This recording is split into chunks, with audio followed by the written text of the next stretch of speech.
Hi guys, mandible. Can you see the mental foramen here as well as here? So mental foramen is the structure which is of anatomical importance, surgical importance while placing your implant for that matter, whichever the type, conventional or basal implants. These two structures are very important. And another structure is the mandibular canal, where exactly your mandibular canal runs. I mean, where exactly is the distance from the crest till the mandibular canal. The distance between the crest till the superior border of the mandibular canal plays an important role in selecting the length of the implant. Okay, your implant length should be 2 to 3 mm shorter to the superior border of the mandibular canal.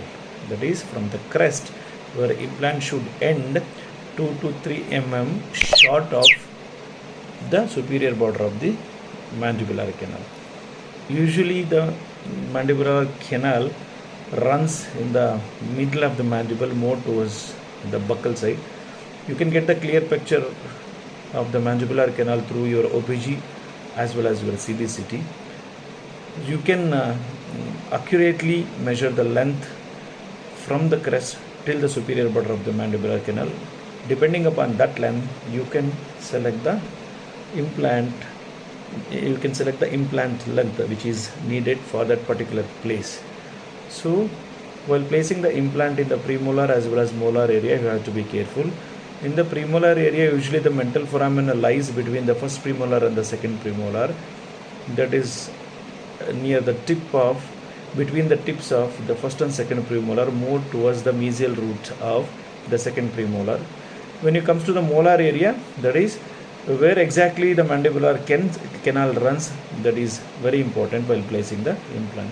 So these are all the structures which are very important while placing the implant. There is the mental foramen on both the sides and the location of the mandibular canal in the posterior region, and as well as the mental foramen area, that is where is the mental foramen, the inferior alveolar nerve exists through this foramen. This area has to be careful.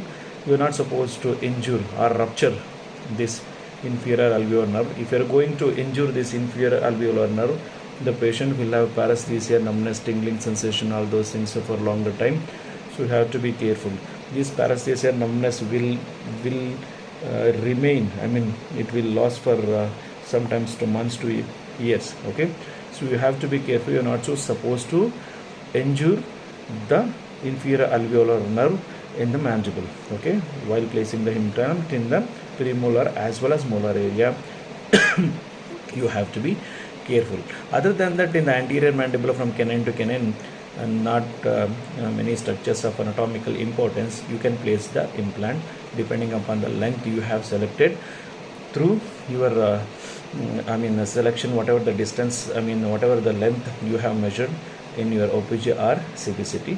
So this is a brief description about the mandible for particularly for placing the implants. That is anatomical structure which are very important. You have to take it into consideration while placing the implant.